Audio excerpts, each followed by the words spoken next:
237BD Boca Raton, the Health and Wealth Radio Network. The opinions expressed on the following sponsored program are strictly those of the host, guests, and callers, and not necessarily those of this station, its staff, management, or sponsors. It's Monday night at 9 p.m. and time for Sex Talk with the Siegel brothers. Dr. Ricky Siegel is a certified sex therapist, educator, and supervisor, and his brother Larry Siegel is a clinical sexologist and certified sexuality educator. The Siegel brothers are here to answer all your questions about sex and sexuality, but we're unsure who to ask, including questions you didn't even know you had. They will also welcome guests from around the globe to talk about a wide variety of topics and issues within the fascinating world of sexuality. Thank you for joining us, and welcome to Sex Talk. Good evening, and welcome to Sex Talk with the Siegel brothers. My name is Richard Siegel. I'm a certified sex therapist. And I'm Larry Siegel, a clinical sexologist and certified sexuality educator. And my big brother. Always loved that role. Welcome back. Yeah, good to see you again. Good to be here with you again. Yes, indeed. We are on the radio in South Florida on WNN on 1470 AM and 95.3 FM. If you're listening, write down this call-in line, 888-565-1470. Of course, if you're watching us live on Facebook, hello. Hello. Greetings. Thank you for joining us. Always a pleasure to have you with us. Please feel free to hit that like button liberally and share the show and let your friends and family know we're talking about sex. Yes. On Monday nights. Well, all the nights, but just on the air. Monday night. That's our thing. That's right. So feel free to call in and join the conversation. Ask any questions. You can do that on Facebook with the little send email switch. Or, again, the call-in number to the station is 888-565-1470. Yeah. And let's also start out as well. People can get a hold of you as a psychotherapist, as a sex therapist. I always forget. That's right. If you're interested in a private consultation or have any questions or would like to schedule an appointment, you can shoot me an email at Ricky, R-I-C-K-Y, at modernsextherapy.com, or call me at 561-809-1080. And people can also contact us through the Facebook page and get a hold of us any way you can. Right? Come to the studio and yell from the parking lot. We'll hear you. That'll be a scene. Yeah. Yeah. Another one. Somebody said we needed more risque in-studio guests. Okay. All right. I've as I've gotten older and the more I've been doing this kind of stuff, the word risque has gotten sort of less and less meaning. I know. It doesn't seem so daring anymore. Yeah. So what's new and exciting in the world of sex? Well, I was asked to talk about the one of the two things that, according to our friend and hero, the brilliant Russell Stambaugh, every man is fascinated and interested in breasts and penises. Absolutely. We were asked to talk about penises in particular. And I think address that's fitting. some phallic fallacies. Ah, yes. Because there are many. Now, are they phallic fallacies or fallacious fallacies? Fallacious, fallacies. Okay. That's That's such a goofy word. It is. It should be on a T-shirt. Yeah. And, but you're right, and I definitely agree with Russell. And Russell, if you're watching, big respect, glad you're doing well. Lots of love and healing vibes. Yeah, yes. Absolutely. We'll miss you in Toronto this year. And as another good friend of ours, author of the Guide to Getting It On. This is, if there's one book in your sexy library, it should be this one. Paul Joannides, The Guide to Getting It On. Although there's been so many editions. Yeah, you see it got fatter and fatter every year and translated in, 26 different languages. Yeah. Now the newest version is kind of a digest. It's thinner and nice. But it's just like every question you could ever possibly have. In the 70s, hip suburban couples had the joy of sex in their house. That's right. And this is That's right. leaps and bounds better than that. Right. And everything you always wanted to know about sex. That was the But other we're one. afraid But we're afraid ask. to ask. That was the Yes. subtitle. What was the guy's name who wrote that book? I don't remember. David. Was a physician, right? Yes, he was a physician. I'm Yeah. blanking on his name. I hadn't thought, wow. But that I was can an old picture one. the book Yep. on Yep. Mom and Dad's shelf And of course, it also inspired Woody Allen's movie by the same title. by the same title. That's right. That's That right. was a which classic. Yes, brilliant, as he always was. I showed the sperm scene to my class last week. Ah, very nice. Yes. Very nice. The nervous, neurotic sperm, worried about the trip. That's right. That's right. What if it's a tissue? That's classic. Yeah. But the one reason I even brought up Paul, because again, to follow up with what you had said before, that he's got a line that I love that it's for virtually all men. The very first thing they grab in the morning to start their day, penis and testicles. The same thing they touch at the end of the very day. last thing they touch before they go to sleep, penis and testicles. So I think it's safe to say that this is an important part of life for most guys.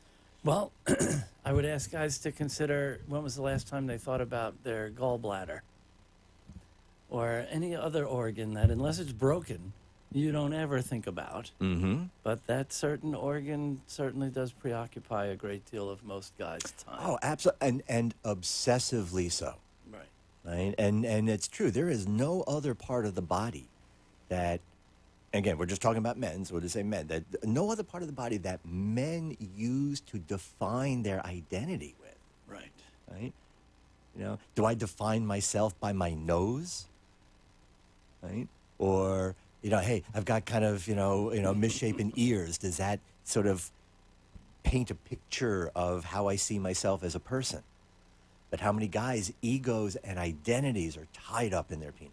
There's so much. Well, of course, we've been talking about this for years. With anything whatsoever to do with sex, we're always encouraging people to think about what's the symbolic meaning behind an act, behind a part. But clearly, nothing comes close to penises in terms of so much symbolic meaning put upon erections and size and stamina and staying power, all the scripts. Like you said, this fragility of the male ego. How many guys refer to their penises as their manhood? Sure. Well, I mean, it's older, more a couple generations ago, but still it's yes a prevalent... and no. Yes and no. The word may have changed slightly, but again, this idea, and it's not only that so many men define their identity by it, but the way they do. Look at all of the sort of mechanistic or machine-like words that guys use for their penises, but look at the violence that is often attributed to this. The penis as a weapon. Absolutely. Right? Even we talked about this in a lecture a while ago. We were tag teaming on paraphilias and why most flashers are not women. Right. They even riffed on this in that Waiting movie with Ryan Reynolds. Remember the restaurant movie? Yeah. Where the penis showing game. Remember all the the women. The women thought the boys were all immature idiots. The guys were all like boys. With this stupid penis showing game. And one of them said, "How come women don't do this?" Until the one angry waitress flashed all the guys, and they were all like, "Oh, it's so angry!" Right. Like the angry vagina. Right. But besides that goof, it's a woman flashing her genitals at a guy. Guys would throw dollar bills at her. Even a gay man. It's generally not perceived as the same kind of menacing, threatening gesture. Right. That It's guy, not an, oh my God, it's like drama. brandishing his penis as a That's weapon, right. as an image of conquest. Like, look what I'm going to do to you. Right. And it is meant to incite fear. Right. It's definitely not a friendly gesture. No, it isn't. And look at all of the sort of application phrases. I mean, all the things that guys are going to force out of women's bodies. Unable to use specific terms on the radio. But all the things guys are forcing out of women's bodies, that's what their penis is doing. Yeah. I mean, it really doesn't make sense. Now, again, when you look at rape and the way men are actually using their penis, as a weapon of dominance, as a weapon of humiliation. Okay, but this is everyday language for a lot of guys. Yeah, banging, slamming. Yeah, tore it up. Yeah, I mean, hit that. Yeah, exactly. There's a lot of violence. Even Scoring, the way, right? A lot of sports absolutely. analogies still. Absolutely. Or tools. Yep. You know, screwing, That's plowing. Right. That's right. A lot of equipment being referenced. Yeah. With sex acts. Even masturbation. How long have we been telling guys to stop thinking of sex as something you do to your partner instead of with your partner? Exactly. Well, that's the thing. Oh, I did her. I did her for so long she couldn't even walk. What kind of boast is that? And how many women want to be treated like that? Right. Right? Exactly. Yeah, it makes for a hot theme in porn, but that's what it's for, right? I don't know in real life translation. And of course, if porn is most young guys' sex ed, it's no surprise that that's where they get the message. Their job is to get it up, and it has to stay up. It has to be big enough and hard enough and last long enough to do the tearing up. Exactly. Right? And of course, it has to last for 20 or 30 minutes, like it appears to in porn. When the truth is, what's the average time of intromission to orgasm? 3 to 6 minutes. 5, 6, 7 minutes, something like that. Yeah, not 20, not 30. Right. No. Right. And by the way, that 3 to 7 minutes is also 7 minutes is considered optimal time by most partners. Yeah, I'm sure, you know, again, this back to that symbolic meaning. Right. I still hear guys talk about vaginal wetness as an indicator. She's not wet anymore. She's not into it. Right. Well, it was supposed to flow like a fountain all night Well, long. but now again, that doesn't exist in a vacuum. Right. Right? Well, it that goes kind of with mythology. the erection. Well, but it also goes with the symbolic aspect of that, because we have a lot of, I would say, again, heterosexistly, female partners of these same men, and there are male partners of a lot of men as well who have that same idea, that an erect penis is a barometer of attraction and desire. And how into it he is. Right. That there's a different kind of spectatoring. There's this watching the erection out of the corner of the eye, that if it's like a flagpole, everything's well in the world. Everything's fine. If it starts to lag a little bit, it's That's right. And the guy himself is often going to go into that panic. Everybody's, it's a catastrophe. That is that uh-oh. Right. He's not into me. He's not into it. I knew it. He's thinking of somebody else. All the catastrophe starts thinking, and it now becomes, right? The guy's in his own head. Oh, my God, what's happening? Don't let me down, buddy. Why are you doing this to me? Right? Right. And it just spirals from there. So sort of in this sort of spirit of owner's manual for penis-owning people, let's clear up some of this stuff, okay? Let's start with the one that you just mentioned, right? Because that's one of the most common and probably one of the most misunderstood. The erection thing. The maintaining the erection thing. Well, I think the biggest mistake is guys think that an erection is mandatory equipment that you have to show up with for sex to happen, instead of realizing it's a result. Right? An erection is a response to sexy stimuli, which starts here and involves spinal nerves and all the rest of that feedback stuff. So instead of like the panic starting right at the beginning, oh my God, we've been kissing for 30 seconds and it's not like... Right. Where is it? What's wrong? Right. Remember the recipe. Friction and fantasy. I can't not think of Susan. I know. Every time. Every time we talk about that. But that's, I mean, same for women, right? That's the recipe for an orgasm, and certainly the recipe for an erection. Right. Friction and fantasy. Now, of course, that changes as we age. Sure. Right? Sure. We've been fond of saying for many years now, for a horny 15-year-old, a good stiff breeze might be all the friction that's necessary. Right. And it seems the fantasy machine fantasy might just be awake all the time. Right. Just being awake could be enough. Yeah. Sitting in algebra class. Right. Right. It's so classic from like forever. Every guy's worst nightmare of being called to the blackboard at that worst possible moment. And one of the first to times do a math problem. The ego really connects it, because part of that fear is that, of course, it's so big, it's so prominent, everybody's going to be able to see it. Well, and that's really that whole thing. Come on, first of all, it's got to be pretty big to be really obvious if you're walking up in class. Yeah. Right? And more often than not, it really isn't that noticeable. Well, I could, yeah. It's more the self-consciousness of it. But how weird is it? This came up a while ago, that Florida, isn't it still illegal in Florida to have a visible erection, even clothed? Yes. So, quote, pitching a tent could still get you arrested. Absolutely. And it doesn't even have to be your penis. If you put something in your pants to even portray that you seem to have a visible erection, that's good enough to go to jail. Wow. Yeah. And how ironic that Florida, the state that looks like the country's That's right. limp, flaccid penis, has the most uptight, some of the most uptight laws. So if a guy were to like fall asleep on the beach, and we know erections are cyclical and can be involuntary, then he could technically be guilty of a crime. That's right. That's in right. his sleep. Right. Now, Pretty unfortunate. probably and realistically, it's probably only if he like kind of works nights, so that during the day he has more REM cycles. But but yeah, it is cyclical, and it is plumbing. That's what people need to understand, especially guys. This is plumbing. It's again, as much as the connection between the mind and the body, it's still plumbing, and there are some plumbing issues that happen. So no matter how into it, and this throws a lot of guys off as well. Going back to this idea of maintaining the erection, that they can be having the greatest pleasure. This is a great experience. They've never felt this good in their life, and they could lose their erection. Erections are not, and again, we have these misassociations that we tend to use. An erection means you're into it, like you were saying. An erection is for pleasure. You need erection for, all you need an erection for is penetration, and that's not even necessary. You don't need an erection for pleasure. You don't need an erection for gratification. You don't even need an erection to ejaculate. Right.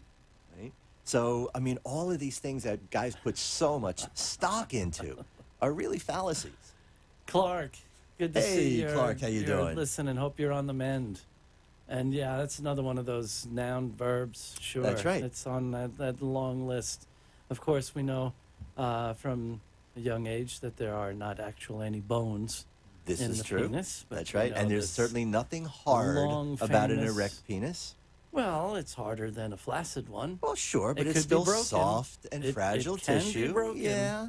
That's one of those things that people think is a myth that's actually true. Well, I still take issue with that. It can be I've damaged. Seen pictures. It can be damaged. I've seen pictures and heard guys talking about hearing a loud popping sound. Right, but it's still soft tissue. Yeah. There is, I don't know what the drug is. Yes, I do know. I did look it up. They've been marketing this new drug for Peyronie's disease. Oh, the new Peyronie drug, yeah. Right? I think it's like a collagenase thing that tries to break up the tissue. They were doing that locally. They were often injecting collagen and doing some local surgeons, collagenase, right? Yeah. To break down the collagen. But we should make the distinction, because another myth is that people think that erections are all like perfect straight poles, and it's probably more common than not that penises are shaped, curved. They tend to curve, some curve down. Most guys have some kind of curve. Up, some curve to the right or to the left. Yes. And that's not Peyronie's disease. No. Peyronie's disease is a bend. Right. There's actually, it used to be referred to as the bent nail penis. Bent nail, right. Like when you hit a hammer and go, oops. Right. So if a penis is shaped like this, if you're watching on camera, that's going to make penetration a little difficult. And sometimes, again, if there's injury or something and scar but it's tissue, doable, right? If you have that shape. Yeah. Right? Again, I think the issue is, regardless of whatever we can kind of pantomime with our hands, the issue is the curvature or the bend making intercourse impossible. Use Twister to find out. Put a twister mat down and see how many positions you can just see where you find the right angle. Go. Okay. The right way in. Yeah. Work with the angles God gave you. That's right. That's right. The Milton Bradley diagnosis. Yeah. But again, that idea that erections are mandatory. Right. If it's maybe difficult to have a baby without one, although nowadays there's so many technology-assisted reproduction. And that's another thing. I've been saying this to guys for years, that we have to understand that with all this reproductive technology and with all the different options available to women, that we're not even necessary for that. We're optional. We're just an option. That's right. We're just an option. Sperm donors.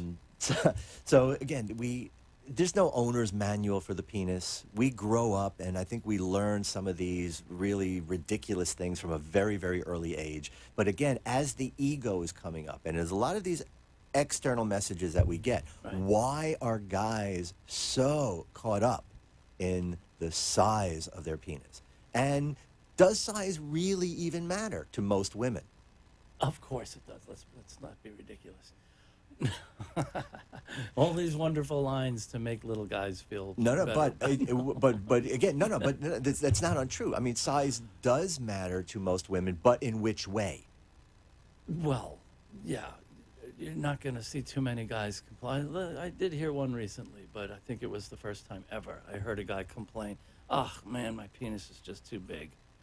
What a burden. It's just right." But guys get like OCD over the belief, usually not accurate, but the belief that they're too small, especially if they're comparing themselves to the freaks in porn.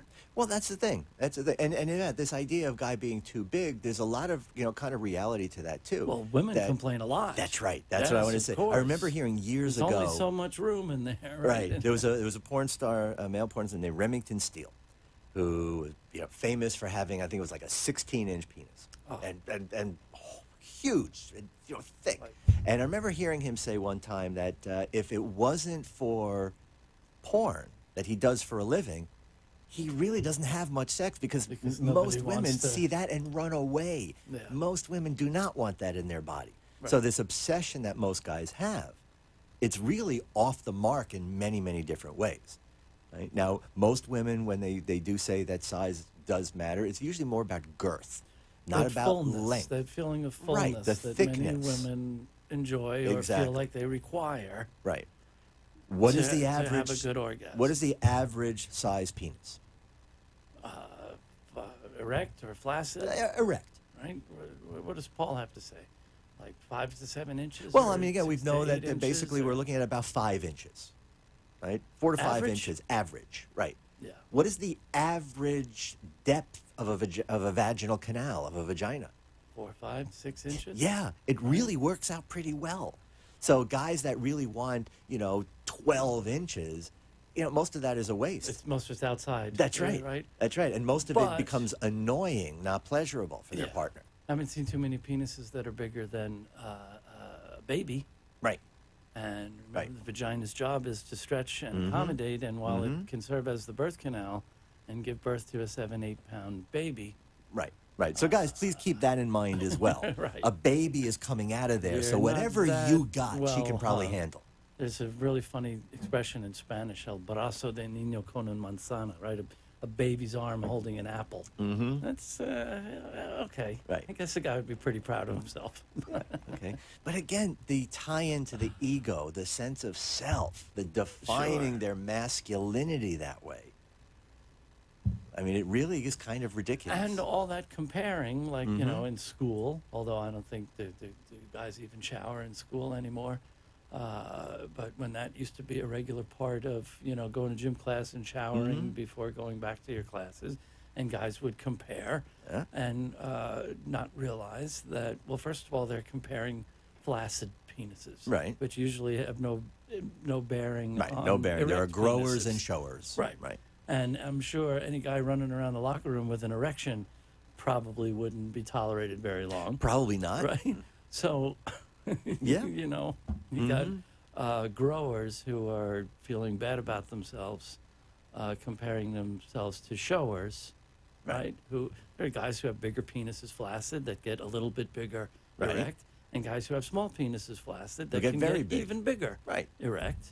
And there's no relation between flaccid size and erect size. Right.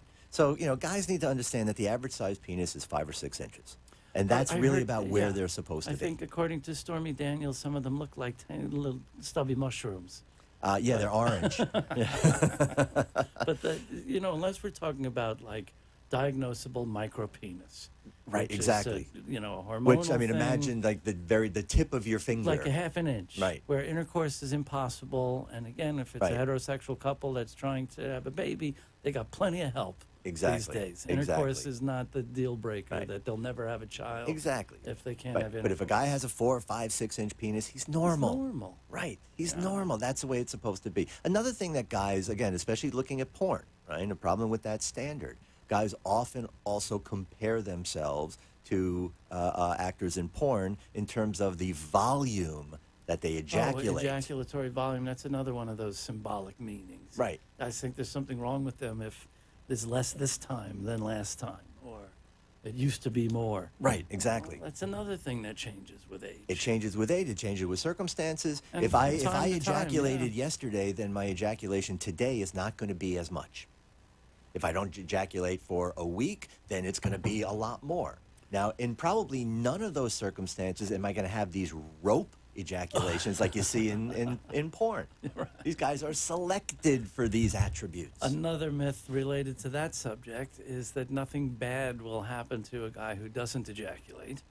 Right? Oh, yes. There's no such thing as blue balls. Yes. To Wait, hold on. burst Let me stop you there. illusions. I got to stop you there on that one.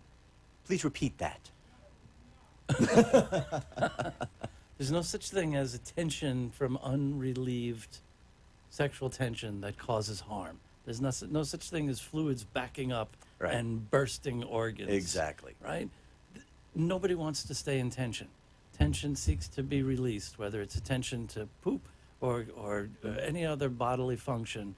Sexual tension might feel better, but it also seeks to be released. So if sex is interrupted, people are going to claim that it's not comfortable.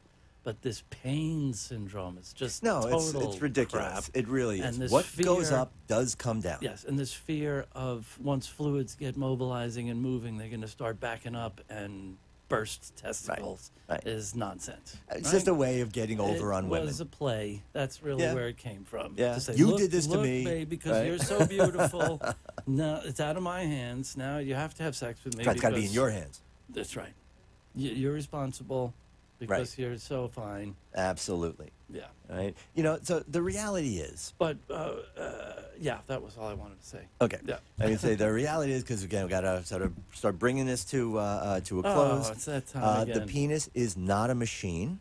That's right. It is not an ever-ready kind of organ. It ebbs and flows. Sometimes it's telling more truth than the rest of a guy's body is. That's true as Right. well. It And could other times reflect- it's in its own kind of It perspective. could reflect ambivalence in a relationship, Sure. ambivalence about having kids, impregnating, all kinds of things. But erections can come and go. It has nothing to do with that desire. In fact, that's why guys need to learn how to have technique, changing positions, changing angles, even when they're masturbating, right? Mix it up. Mix it up. That's right. Absolutely. There's all kinds of parts to stimulate. So- Let go of the death grip. You know what the music means? Yes, indeed. It That means we're out of time for Sex Talk with the Siegel Brothers for this week. for this week. But join us next Monday and every Monday at 9 o'clock for more Sex Talk with the Siegel Brothers. Thanks so much for joining us. Have a great week.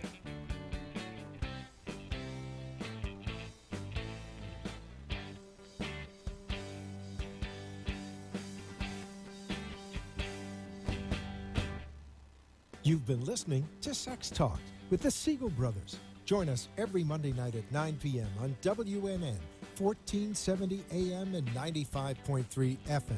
Or watch live streaming video at AMP2 TV Productions on Facebook, or look for the shows on YouTube. Thanks for tuning in, and we hope you'll join us again next week. The opinions expressed on the preceding sponsored program were strictly those of its host,